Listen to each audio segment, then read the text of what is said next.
Hey everyone, it's Joanne Hinane, and I'm the co-producer of the Resilience Element documentary. And today we have here with us, joining us for a virtual coffee, is Marisa Murray. She is a longtime now colleague and friend of ours from the group that I lead called More Clients, More Fun, where we help coaches and consultants land high value clients using LinkedIn. And in that group, Marisa and I bonded quite a bit over the last couple years, not just because she loves red wine and we're wine drinkers as a way of keeping in touch with our clients, but also she just has a fabulous heart for making people better people. And one of her, joys that she's released lately is her book, Work Smart. And there's a whole chapter on resilience. And that's one of the reasons we're talking today. I'm so fascinated with what you've seen over coaching hundreds of managers, senior leaders, C-suite executives, and being in corporate yourself. Like what you see is going on, out there in terms of building up resiliency. And so I'd love to hear a little bit of your backstory on how you got here. Yeah, sure. No, absolutely. I mean, my backstory is like the introduction of the book, so it's kind of public. It's funny, people kind of know a little bit of my transition now. So, in short, I had in many ways, a fantastic career of 20 years in corporate American and large companies. Most notably, I was a managing director and a partner at Accenture. So I was at Accenture for 15 years and was promoted to partner. And then I was also a vice president at a large telecom company. And so I had, by every measure, a really successful career, pretty accelerated career. And I ended up unhappy, sadly. What I talk about in the book is it was all very, in some ways sudden, in other ways not, but over sushi dinner and champagne.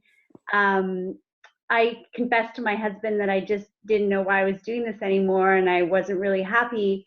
And he basically, I think he dared me to, and sort of, if you're not happy, what are you waiting for? And you've always accomplished everything you've ever set your mind to. And if you're, if it's not this, then like get busy doing what it is. And so I kind of, it illuminated something within me, and I quit the very next day. And I was kind of lost at the beginning.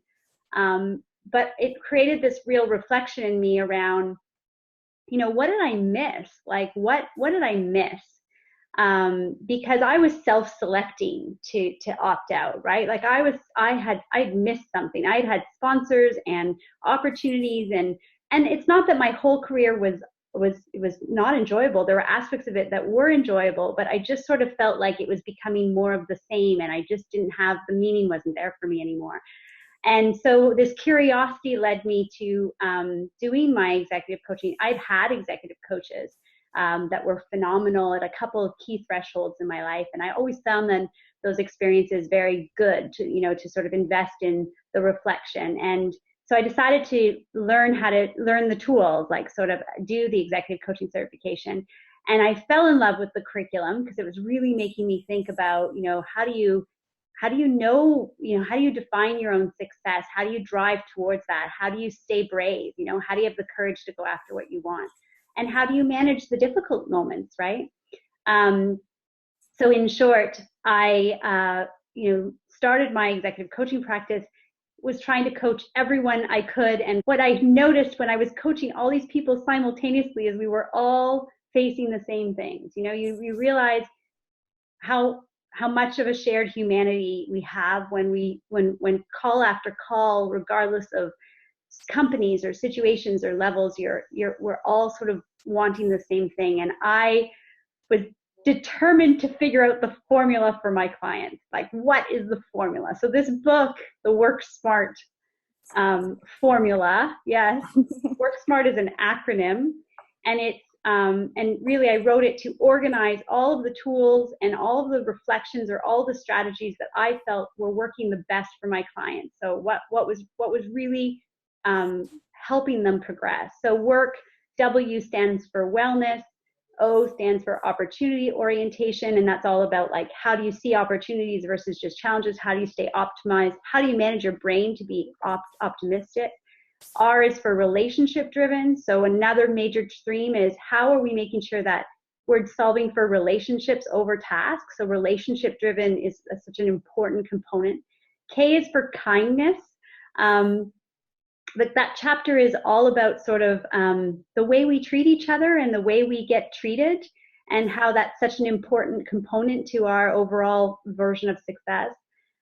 In SMART, S is for success, and really when in that way, it's actually how do you define your own success and how are you very specific about, and you don't borrow your definition of success from other people, you know, that you, I like to say you compare for inspiration, not for judgment, right? So that's success. M is managerial. Managerial is, you know, it's you still got to have a structure and processes and ways to do things. So there's a lot of tips around that.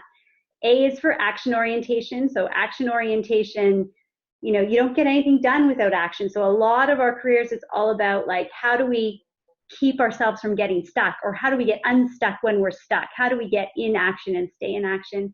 And what are the tool sets around that? And then the last two are very related to this community, the resiliency community. The R is for resilient, and T is for tenacity or tenacious. And I find those two are very linked, but I do see them as distinct. So that was my best attempt. There are 50 skills in the book across 9 components. And to the best of my ability, I think that's the formula. Sure. And you've been making a huge impact. You're very humble, but I know you've been making a huge impact in very large corporations in Canada, especially. I don't know if you're also coaching in the US. Yeah, but I am. Yeah, so just with all the senior leadership and, you know, people who are influencers in the market that you coach around these this formula, if you will, are becoming the leaders that can effectively impact others in a really positive way, in a way that's going to empower their workforce, in a way that's going to empower their employees. And then all of us, you know, can learn from it, whether we're entrepreneurs or employees. A lot of great principles from here. So I wanted to camp around a little bit of the your chapter on resilience, because, you know, that's what we're all about. And what I found interesting was a couple of things. First being, you know, how you have this comment that your body is a great gauge to help you determine how open you are to connecting with others, and that you know, you bring up this whole thing that connection is very key to building up resilience, right? The ability to bounce back. So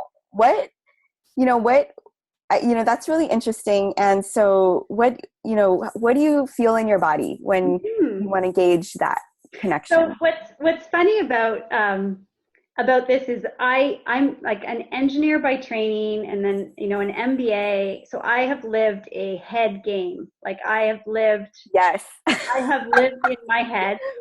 I have thought that my body's job was to carry my head around, like that it had no intelligence necessarily. Its job was to bring my head around so my head could live a life, right?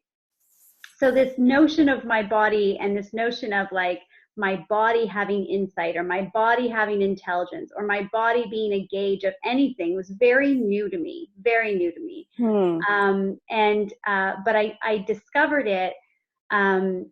I discovered it, and I realized how powerful it is. I discovered it, you know, in myself, but along with my clients.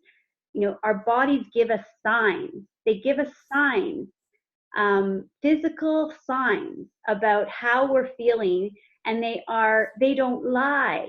You know, whereas our mind lies to us. Our mind makes up explanations for things, whereas our bodies don't lie. And you know that, right? You know that when you know that somebody is upset, and you ask them if they're upset, and they say they're not upset, their body is telling you they're upset, and their body doesn't lie, right? And what's interesting is the more we start to pay attention to our body, the more we realize that, you know, there is so much insight in that. And one of the areas that I find, you know, that's really important is when we are starting to, try to influence anyone, and maybe we have a very exciting mandate that we want to influence other people, and we start to feel like we tell them about it, and then they kind of like don't really react.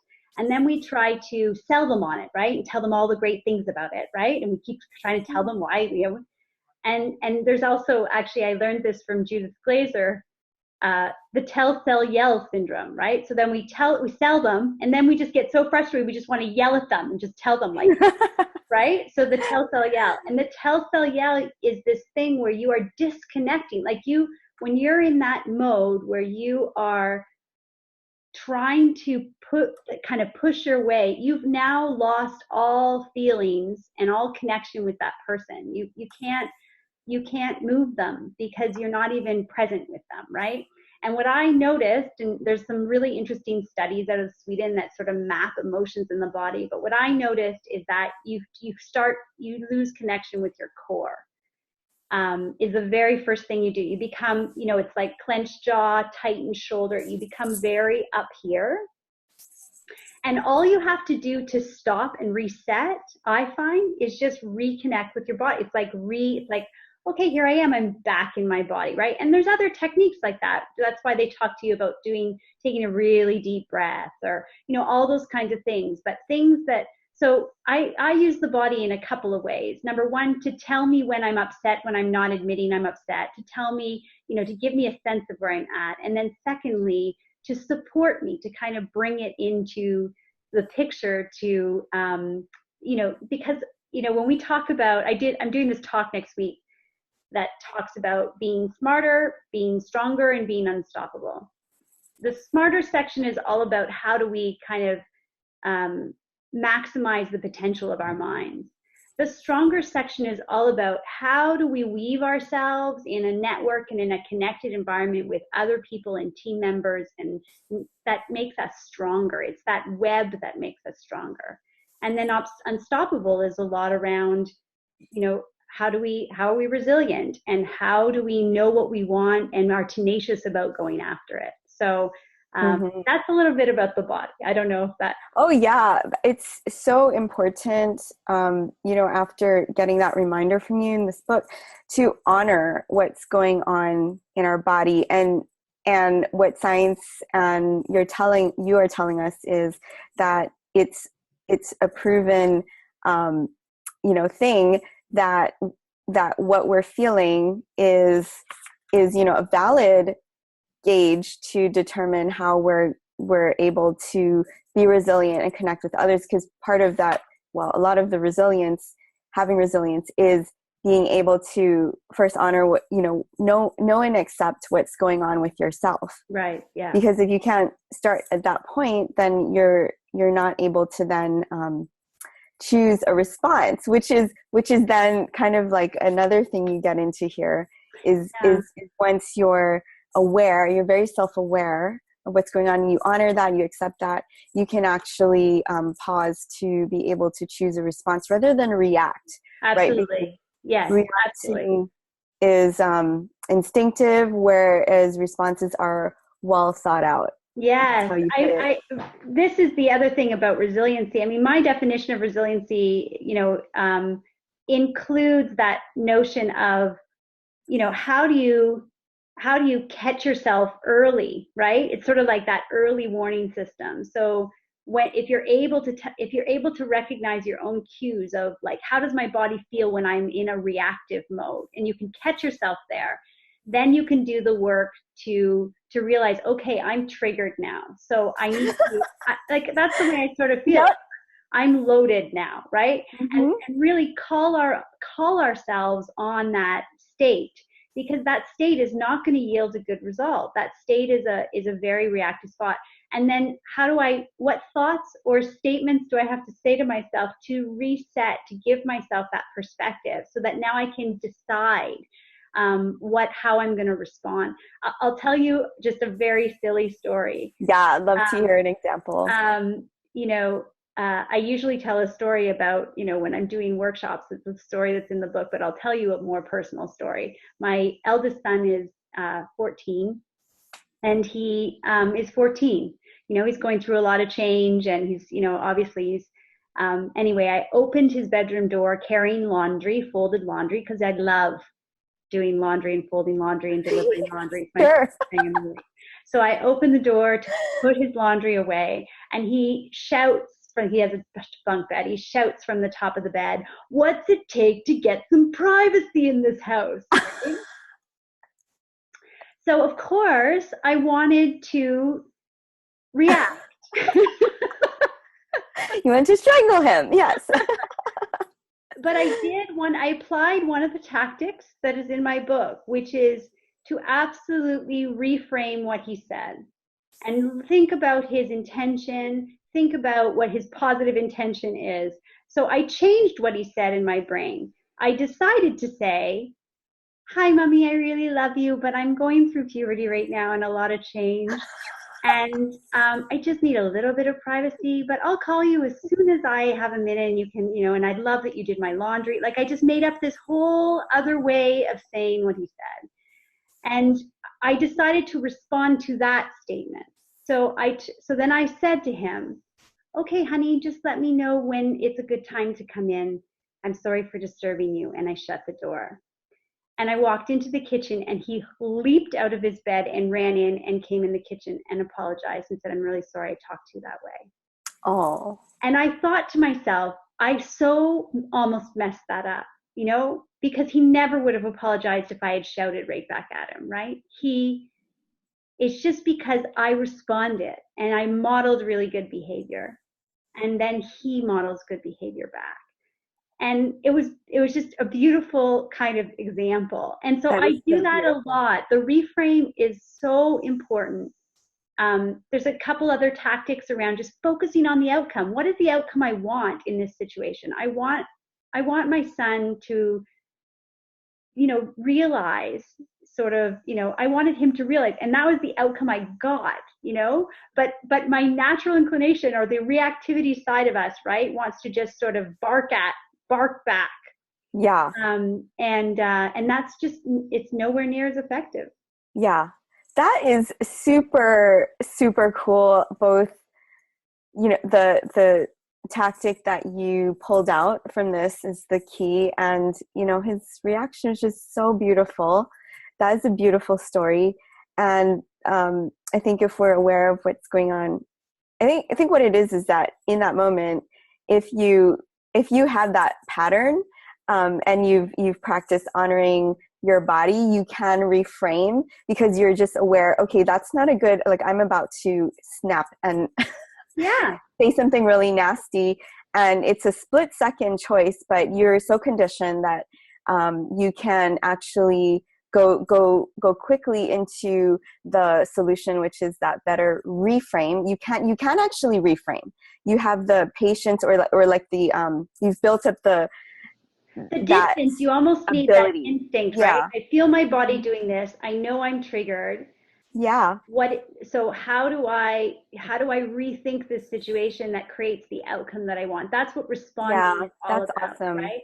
Responding is all about saying, I'm going to, and I say this in the book too. The good news is our brains are pretty like they don't think about two thoughts at the same time. So if you're focusing on the outcome you want, then your brain will only be focusing on the outcome, and it will stop thinking about the trigger, right? So if you sit there in a situation, you feel your body do that, and then you say, okay, what is the best positive outcome I want from this situation? And then you focus on responding in a way that creates that outcome. Then, Yeah. you see, this is the thing that I didn't get. I didn't get when people talked about self-management and emotional intelligence. I always thought they were talking about just showing a lot of restraint. But that was tiring. That's tiring, showing restraint. For me, it's not about restraint. It's actually about taking energy and just sort of redirecting it. And it's effortless. It's effortless. Love it. Yes, it becomes effortless, and it can easily become effortless if we have the right guidance and tool. Just like what you told us here is so helpful. I'm going to remember that story for a long time. And then, that is also why we need community, because we need the stories from each other on how other people are successfully moving themselves on a resilient path and choosing responses that are well thought out and not causing more chaos. So thank you so much for sharing. I just want to highlight this little story that you have in here before we wrap up, where it's really cool.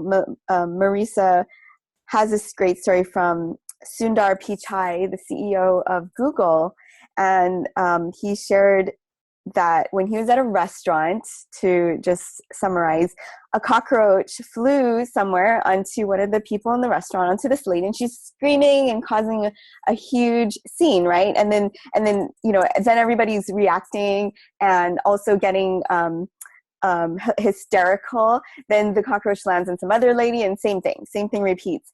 And so in this whole thing, there's the waiter who also had the cockroach land on him. And instead, he stood firm, composed himself, and observed the behavior of the cockroach on his shirt. When he was confident enough, he grabbed it with his fingers and threw it out of the restaurant. And so what just happened there? Is the cockroach the source of histrionic behavior and being hysterical and crazy and chaos? Is the cockroach the source of that? If not, or if so, then why was the waiter not disturbed, right? He handled it to near perfection because he chose a response. He had that mechanism, that ability, that resilience in that moment to handle the disturbance. And so it's the more than the problem, the cockroach, it's the reaction to the problem that creates chaos in life. And so I think that's a beautiful way of describing how when you have resilience, you are able to not create chaos in your life or other people's lives, but you actually have a way to steer, to navigate, to create your reality. Mm-hmm. Absolutely. And that's what we all really want, is our beautiful reality where everything's joyful, peaceful, and the optimal thing for all of us, right? Mm-hmm. Yeah. Well, thank you so much for taking a few minutes to hang out and catch up. And I will put the link to Marisa's book in the comments below or in this post.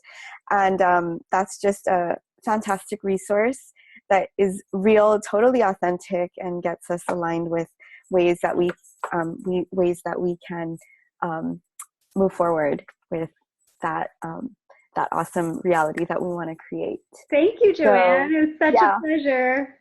Thank you again, and we'll put your details too in the comments below. Would love that. Take care. Okay, bye. Bye for now.